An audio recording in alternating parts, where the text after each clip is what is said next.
In this video, you will learn how to stay in your home and receive needed care and have it paid for by ALTCS, or Arizona Long-Term Care System, which is Arizona Medicaid.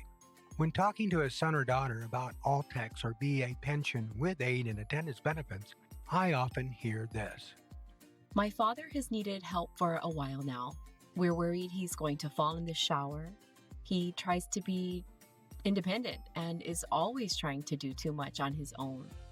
On top of that, he's having trouble remembering things and he's mixing up his medications. Lately, my mother is having trouble helping him due to her own health issues.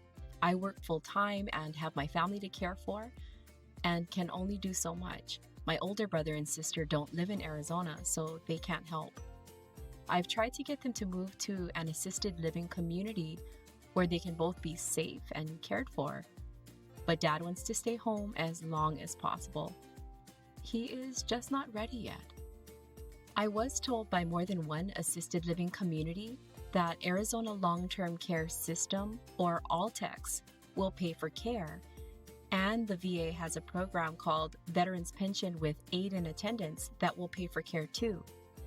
But the director at one of the communities we visited told me that Mom and Dad have to be in an assisted living community or group care home to qualify for both of these benefits. Dad just wants to stay home. He's just not ready to move yet. The truth is, both programs, ALTCS and VA pension, will provide care or funding for personal care in the home. You don't have to be in an assisted living community or group home to qualify. Because the two governmental program qualification requirements are very different, in this video, we will focus on ALTCS and how it handles home care benefits. If you're interested in how the VA Aid and Attendance Program benefit works with home care, see our website, carefundingsolutions.com/home care, or watch our video, How to Pay for Home Care with Aid and Attendance Benefits. What are the ALTCS home care benefits and how do you qualify? Arizona is an approved home and community-based services state, or HCBS waiver state, and under the HCBS program, benefits extend and include home daycare, personal and respite care, medical transportation, mental health services, homemaker services, and most importantly, attendant care and home health aides. It's important to understand that the ALTCS qualification requirements are precisely the same whether you stay in your home or in a certified ALTCS community or group home. The difference between being in a community or group home is the way care services are provided. So let's explore these questions. How much care is provided and how ALTCS treats the applicant's income? Let's first review the ALTCS program qualification requirements. Most know that Medicaid is a federal program. Most don't understand that the qualification requirements and benefits vary slightly state by state. This is because it's partially funded with state funds and administered by the state. A state's qualification requirements can be less stringent than the federal rules, but not more stringent, meaning that a state's financial caseworker has to follow the federal law along with the state rules too. And again, in Arizona, the HCBS program, home care is provided by our Medicaid or ALTCS, but this is not true in all states. As I said, the qualification requirements are the same whether in a care home or community, or you're receiving care in your home. Here are the three qualifications you must meet to be eligible for ALTCS. First, you must be a U.S. citizen or have a resident status and have a Social Security number and be an Arizona resident. You must need nursing home level or custodial level of care as determined by ALTCS or ACCESS. And if you are a wartime veteran or surviving spouse of a qualified veteran, you must prove that you have applied for veterans pension with aid and attendance benefits. I'm a VA accredited claims agent, so if needed, I can legally prepare, present, and prosecute a claim for a veteran or a surviving spouse. Unless somebody is accredited, it is illegal to do so. See carefundingsolutions.com for more information on the VA pension with aid and attendance program. So what are the medical requirements? An ALTCS medical assessor, who is a social worker or nurse, uses a tool called the Pre-Admission Screening or PASS. The PASS's purpose is to determine if the applicant has an immediate or custodial level of care need. They review medical records and conduct a face-to-face or over-the-phone interview. The applicant must score 60 points or higher to qualify. Since the assessment is somewhat subjective, it can be redone at any time if the applicant's score is less than 60 points, and the decision can also be appealed. The assessment takes about an hour and covers a full range of medical and cognitive questions. Past assessments are good for 6 months, but can be redone at any time if the applicant does not score the needed 60 points. The assessor looks at the person's need for assistance with activities of daily living, or ADLs. These ADLs include bathing, dressing, grooming, and personal hygiene, eating and drinking, toileting, mobility, and transferring. Someone that has been diagnosed by a neurologist with dementia is worth 20 points of the 60 points needed.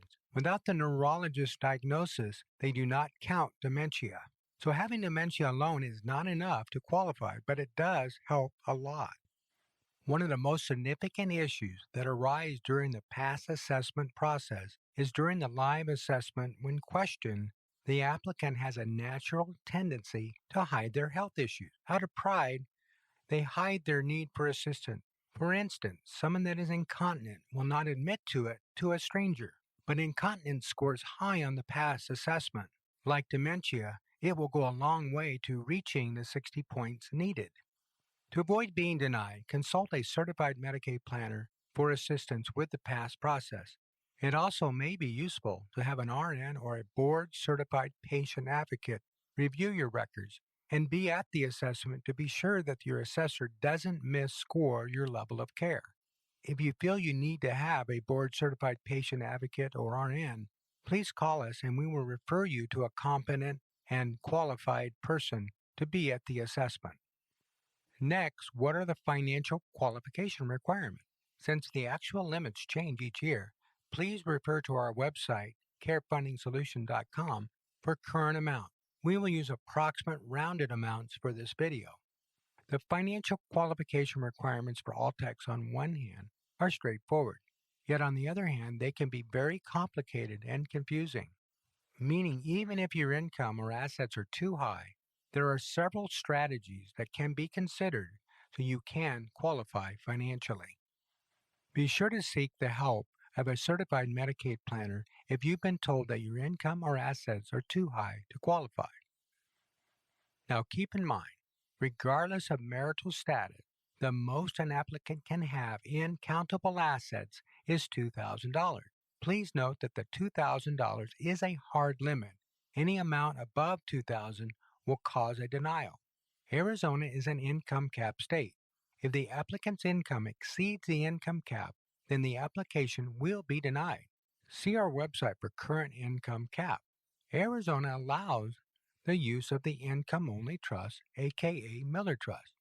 The income-only trust enables the income to flow through the trust, making your income eligible to be approved. To be able to use an income-only trust, your gross income must be below the gross income cap, which is currently over $7,500 per month. See our video on our website, What is an Income-Only Trust?, to learn how this important tool works. Now here's an important rule pertaining to married couples. All assets are jointly owned and all income is separate. What that rule means is the well or community spouse can have unlimited income. This is crucial to understand, so let me repeat it. All assets are jointly owned and all income is separate. So the well spouse or community spouse can have unlimited income. This is important to understand because one of the strategies that can be employed for a married couple is if the total countable assets exceed the current maximum resource allowance of $129,000, is to convert an asset to income with the use of a Medicaid-compliant annuity. So with the help of a Medicaid-compliant annuity, regardless of marital assets, an applicant's countable assets can be converted to non-countable income. Note that the MCA or Medicaid-compliant annuity conversion strategy is usually not practical for single individuals. Again, please see our website for details on the MCA and how it may work for you. So now that you have a basic understanding, what the qualification requirements for ALTCS are, let's look at the home care benefit and how it works. As I mentioned earlier, the qualification requirements for home care are the same whether you're in your home or in a community or group home. The difference lies in how the care is provided and how ALTCS handle the applicant's income. So, how is your home care managed, and how many hours of home care will ALTCS approve? During the approval process, you are asked to choose a program manager. Currently, there are 3 program management companies approved to provide this service. They are Mercy Care, United Healthcare, and Banner Health. Once you are approved and have chosen your program manager, you are assigned a caseworker who will determine your level of care and how many hours a week of care will be allowed. The amount of hours approved can be as little as 10 hours a week to as much as 50 hours a week. Now here's the cool part for some of you. Are you ready for this? A family member can be the actual caregiver, and they can be paid to provide the needed care. This includes your spouse too. Call us for details on how to have your family member be your paid caregiver. Of course, you can also have an approved home care agency provide needed care too. So lastly, how does ALTCS handle your income? If you are in a care facility, ALTCS takes all of the applicant's income, leaving them with money to pay for their Medicare, premiums, and unreimbursed medical expenses, and their individual resource allowance. But if you're in your own home, you can keep 100% of your income up to the income cap. See our website for current cap amounts. Any income that exceeds this amount is applied to the cost of care. Now you can stay in your home and avoid being exposed to the bug and get the care you need. Now every case is slightly different, so call or text Steve Dabbs, CMP, or Cecilia Dabbs, CMP. And if your family's primary language is Spanish, Cecilia Dabbs is fluent in Spanish, so she can communicate with a loved one in Spanish so they can better understand the process. So call Care Funding Solutions at 480-967-8477 today to learn more. Oh, by the way, if you found this video helpful, please like it and subscribe to my channel too. Thank you.